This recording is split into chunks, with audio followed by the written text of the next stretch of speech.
ایک سائنٹسٹ ہے جس کو پتا ہے کہ دماغ سوچتا ہے، وہ کبھی نہیں کہے گا کہ آج میرا دماغ کر رہا ہے کہ میں بریانی کھاؤں، وہ بھی کہے گا میرا دل کر رہا ہے آج بریانی کھاؤں۔ دل اندھے ہو چکے ہیں، یہ سوچتے نہیں، ان کو ہم نے دل دیا تھا۔ تو پرانے اسلاف نے ان سے رزلٹ یہ نکالا کہ دماغ سوچتا ہی نہیں، دل سوچتا ہے۔ تو ہمارے بزرگوں کو نہ علم غیب تھا نہ علم سائنس تھا، اس لیے اتنی بڑی بڑی غلطیاں ان سے ہوئی۔ تو جب یہ وہ کتاب ہے جو آپ پہ اثر اس وقت چھوڑے گی، آپ کو اللہ تک اس وقت پہنچائے گی جب آپ اس کتاب پہ عمل کریں گے۔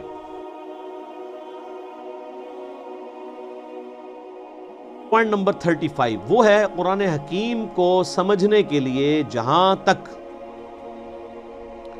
تعلق ہے شرعی احکامات کا، شریعت محمدیہ صلی اللہ علیہ وآلہ وسلم کا، تو اس کے لیے ہم اپنے سلف کی طرف رجوع کریں گے کہ صحابہ، تابعین، تبع تابعین نے ان معاملات کو کیسے سمجھا۔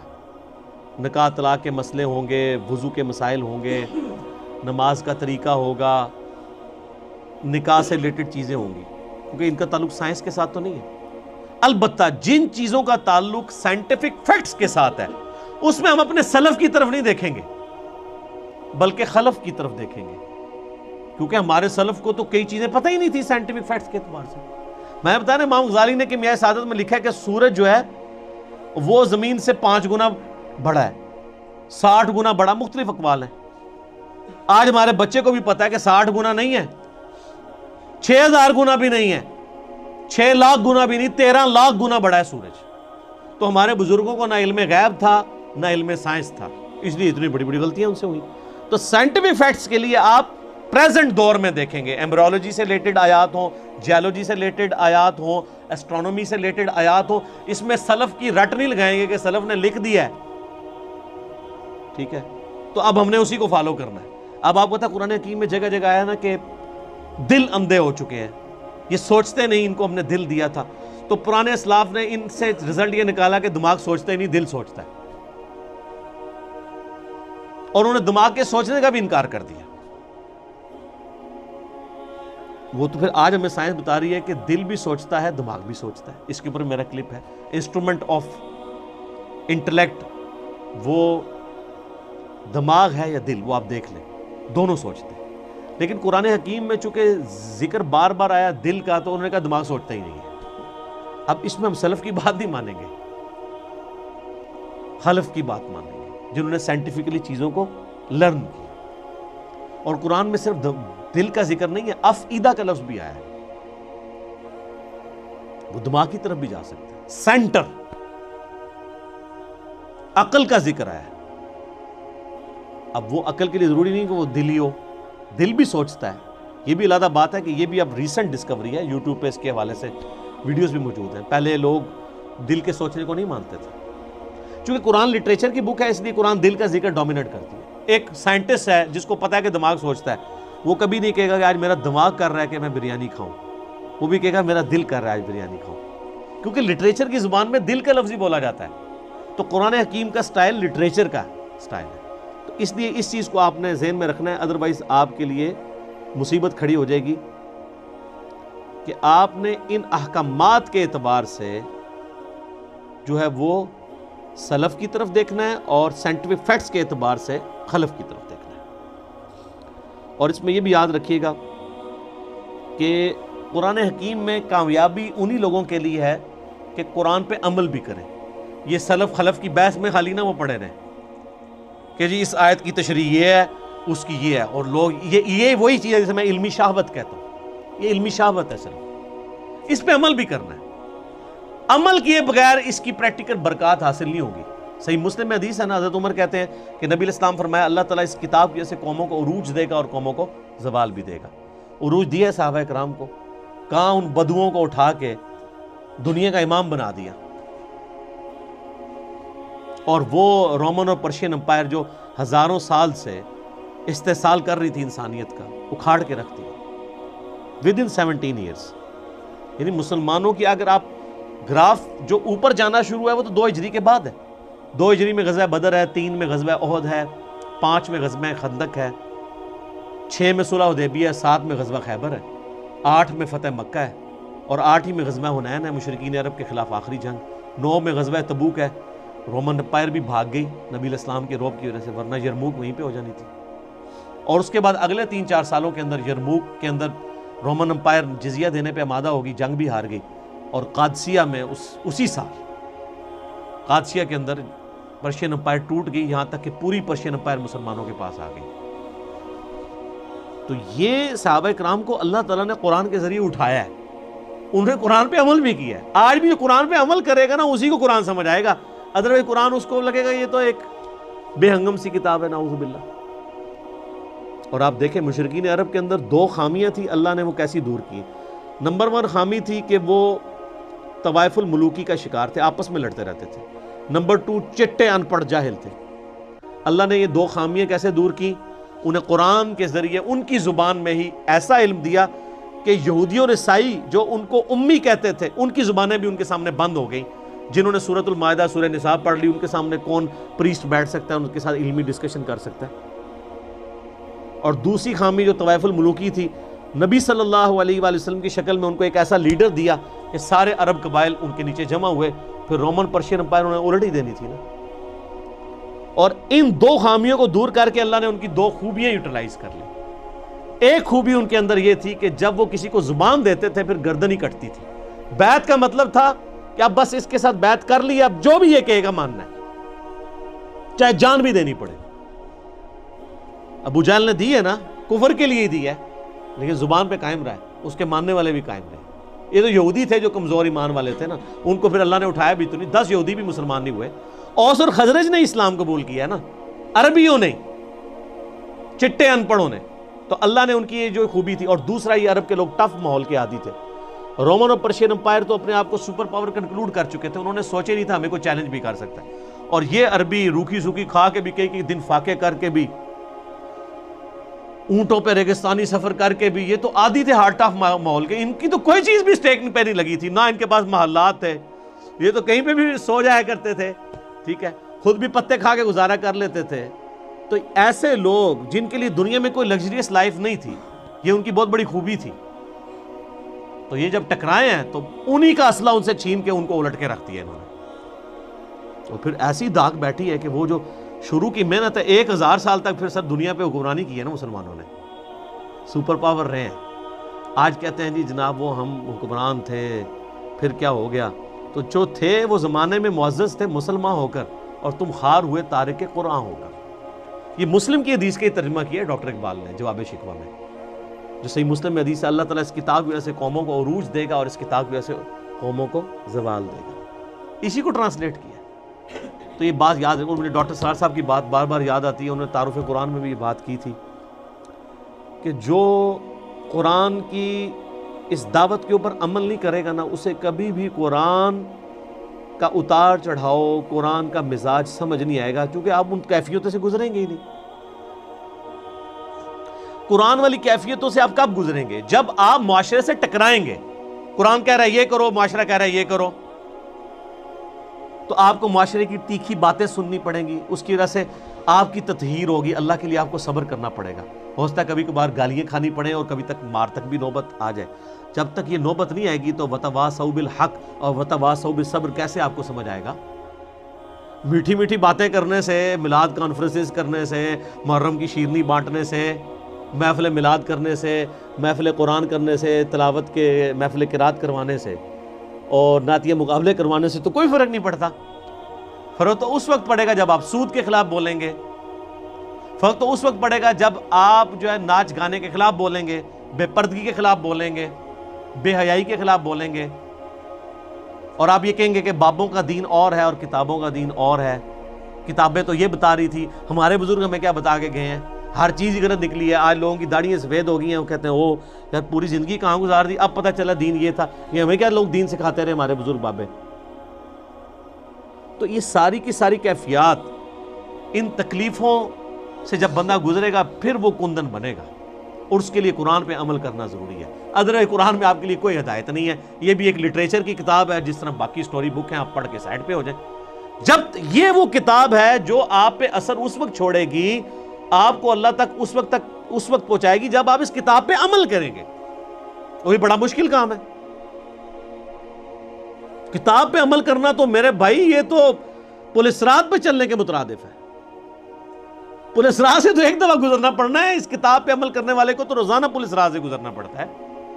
کبھی معاشرہ آڑے آتا ہے, کبھی ماں باپ آڑے آتے ہیں, کبھی بیوی بچے آڑے آتے ہیں, کبھی دنیاوی منفعت آڑے آتی ہے, کبھی ایک پورا سسٹم, آپ بالکل اس میں اکیلا اپنے آپ کو فیل کرتے ہیں. اب ہمارے بھائی جب یعنی قرآن و سنت پہ عمل کرتے ہیں, وہ کہتے ہیں کہ ہمیں لگتا ہے معاشرے سے کٹ کے, تو میں کہتا ہوں یار شکر ادا کرو, انگلی کٹا کے شہیدوں میں شامل ہو گئے. اب صحابہ کرام کو یاد کرو, اہل بیت کو یاد کرو, جن کو غزوہ بدر میں اس لیول پہ آنا پڑا کہ ایک طرف باپ کھڑا ہے تو دوسری طرف بیٹا کھڑا ہوا ہے. آپ پہ یہ نوبت تو نہیں آئی کہ اللہ نے آپ کو یہ آزمایا ہو کہ آپ مسلمانوں کی طرف سے اپنے باپ کو مارنے کے لیے غزوہ بدر میں اتر آؤ, تو تم تو اس قابل ہی نہیں تھے. ویسے تم لاکھ کہتے رہو کہ تیرے ہوتے جنم لیا ہوتا, کچھ بھی نہیں سی ہونا رفع دین, پھر بھی نہیں سی تو شروع کرنا, ٹھیک ہے, تیرے ہوتے جنم لیا ہوتا. لازم کہتے رہو, آپ کوئی فرق نہیں پڑتا. سر وہ بڑا مشکل وقت تھا, بڑی تکلیف دہ چیزیں تھیں اس کے اندر. سیدنا حذیفہ ابن یمان کی حدیث میں بار بار یاد کرتا ہوں, اس کو آپ پلے باندھ لیں, صحیح مسلم میں جہاد والے چیپٹر میں. ان کے پاس کچھ لوگ آتے ہیں اور کہتے ہیں حضرت کتنے خوش نصیب ہیں آپ, رسول اللہ کی صحبت کی صلی اللہ علیہ وآلہ وسلم, آپ کی زیارت کی, کاش ہم بھی آپ کا زمانہ پاتے, حضور کے ساتھ مل کے جہاد کرتے. ٹھیک ہے, جس طرح آج کل لوگ کہتے ہیں کبھی تیرے تلووں سے لپٹ جاتا, کبھی کچھ کرتا. وہ جو حسن نثار صاحب نے پوری ایک نعت لکھی ہوئی ہے. باقی حسن نثار صاحب کا جو کردار ہے وہ آپ سب لوگوں کے سامنے, مجھے اس کو ہائی لائٹ کرنے کی ضرورت نہیں ہے. وہ جو نعت لکھ رہے ہیں وہ ان کے اپنے اوپر نظر آ رہی ہے, وہ خود فیصلہ کر لیں. نعت لکھنا بہت آسان ہے, یہ ہے وہ جو دین بہت آسان ہے, اس پہ چلنا مشکل ہے. تو صحیح مسلم کے الفاظ ہیں, حذیفہ ابن یمان کہتے ہیں یہ اتنا آسان کام نہیں, اتنے بڑے بڑے دعوے نہ کرو, نعتہ نہ لکھو, آج دے دور ایڈی مشکل نعتہ نہ لکھو. ان کا میں تمہیں ایک واقعہ صرف اپنی زندگی کا سناتا ہوں, اور یہ مسلم شریف ہے. سر مولانا شریف نہیں ہے, بزرگ شریف نہیں, کہانی شریف نہیں ہے, مسلم شریف ہے. حذیفہ نام لکھیں آپ, حذیفہ لکھیں اور خندق لکھیں, یہ دو لفظ لکھیں, اسلام 360 میں کھل جائے گا. نمبر نہ منگیا کرو, اللہ جو بندے ہو تھوڑا جا آپ بھی کوئی کام کرو. 5ویں کلاس کے بچے کو اسلام 360 دے دینا, 5 منٹ بعد میں اس کو کہوں گا وہ حدیث ڈھونڈ دے گا. ایڈے بڑے ٹگے نہیں, آپ یونیک لفظ لکھیں. میں بول رہا ہوں حذیفہ ابن یمان غزوہ خندق کا موقع, آپ حذیفہ لکھیں, خندق لکھیں, تو اسلام 360 حافظہ اللہ تعالی آپ کو حدیث کھول دے گا. مسلم شریف سلیکٹ کر لیں, مسلم شریف بھی نہ سلیکٹ کریں, حدیث کی کتابیں کریں, وہ خود ہی بتائے گا یہ حدیث کہاں پہ ہے. چلو, تو حذیفہ ابن یمان کہتے ہیں رضی اللہ تعالیٰ عنہ, نبی علیہ السلام نے ایک سخت سردیوں کی رات میں, جب کہ آپ کو پتہ ہے غزوہ احزاب کے موقع پہ کتنا مشکل وقت تھا, خندق کھودی ہوئی ہے, اس طرف کافر بیٹھے ہیں, اس طرف مسلمان بیٹھے ہوئے ہیں, سخت سردی ہے, بڑا ٹف ماحول ہے. نبی علیہ السلام نے کہا کون ہے جو اٹھے اور جا کے کافروں کی جاسوسی کرے اور جنت میں اپنے نبی کا پڑوس حاصل کر لے. ہائے ہائے ہائے, یہ سارے نعتوں والے کہتے ہیں میکلو ہو جڑا سی انج کر کے. یہ کہنا آسان ہے, غلامی رسول میں جو داڑھی نہیں رکھ رہا اس کو موت کہاں سے قبول ہونی ہے. غلامی رسول میں جو فجر کی نماز نہیں اٹھ کے پڑھ سکتا بسترا چھوڑ کے, اس نے موت کہاں سے قبول کرنی ہے. حضرت حذیفہ ابن یمان کہتے ہیں کہ اتنی بڑی بشارت سن کے بھی کوئی ایک صحابی بھی نہیں تھا جو کھڑا ہو, اس لیے کہ سخت سردی کی رات تھی, لوگ چاہتے تھے کسی اور کی ڈیوٹی لگ جائے.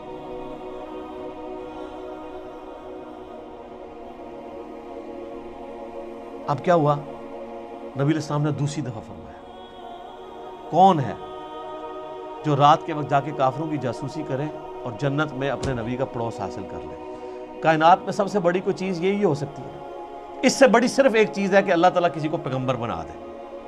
پیغمبر بننے کے بعد اگر دوسرے نمبر پہ کوئی فضیلت ہے تو جنت میں ہمیشہ کا پڑوس پیغمبروں کا. یہی ہے نا, یہی ہم اللہ سے مانگتے ہیں کہ اللہ تعالیٰ ہمیں بقیہ غرقت میں مدفن اور جنت الفردوس میں اپنے محبوب صلی اللہ علیہ وآلہ وسلم کا پڑوس عطا فرمائے, آمین. حضرت حذیفہ کہتے ہیں دوسری بار بھی کوئی نہیں کھڑا ہوا, تیسری دفعہ بھی کوئی نہیں کھڑا ہوا, چوتھی دفعہ نبی علیہ السلام فرمایا حذیفہ, آپ کہتے ہیں میں نے دل میں کہا لو جی مارے گے, اب تو جانا ہی پڑے گا, میری ڈیوٹی لگی, کیونکہ اب تو بائی نیم حکم آ گیا نا. کیونکہ یا رسول اللہ فرمایا جاؤ, اور ساتھ کہا کہ دیکھنا چھیڑخانی کوئی نہیں کرنی, جتنا کام کا ہے اتنا ہی کرنا ہے. کہتا ہے میں اٹھا, اب سوچ رہا تھا سخت سردی ہے ریگستان کی, باہر جا کے کیا بنے گا میرا. کہتے ہیں اللہ کی قسم جب میں اٹھا تو مجھے لگا میں گرم حمام میں داخل ہو گیا ہوں، میرے اوپر کسی نے نا کوئی گرم رضائی اوڑھ دی ہے سخت سردیوں میں، اور کہتے ہیں میں اسی طرح باہر گیا پھرتا رہا، ٹھنڈ ختم ہی ہو گئی۔ اور کہتے ہیں میں نے دیکھا کافر رات کے وقت بیٹھ کے اپنے وہ جو تیر ہیں ان کی جو نوکیں ہیں ان کو تیز کر رہے ہیں، کوئی برچھیوں کو تیز کر رہا ہے، اور کہتے ہیں میں نے ابو سفیان کو بھی دیکھا اور میں ایک تیر چلاتا اس کا کام تمام کر سکتا تھا رات کے وقت، وہ میرے نشانے پہ تھا، اس کو تو نظر بھی نہیں آ رہا تھا کہ میں اس کے پاس پہنچ چکا ہوں۔ لیکن پھر مجھے نبی علیہ السلام کی نصیحت یاد آئی کہ دیکھیں کوئی کام نواں نہ کھول نہیں ہوتے پنڈورا باکس، تو مجھے حضور کی بات یاد آئی تو میں پھر پیچھے ہو گیا، یعنی میں اس لیول کو کراس نہیں کیا، ایفیشنسی جھاڑنے کی کوشش نہیں کی، حتیٰ کہ میں نے سب کچھ گنا کتنے لوگ ہیں یہ کر کے واپس آیا۔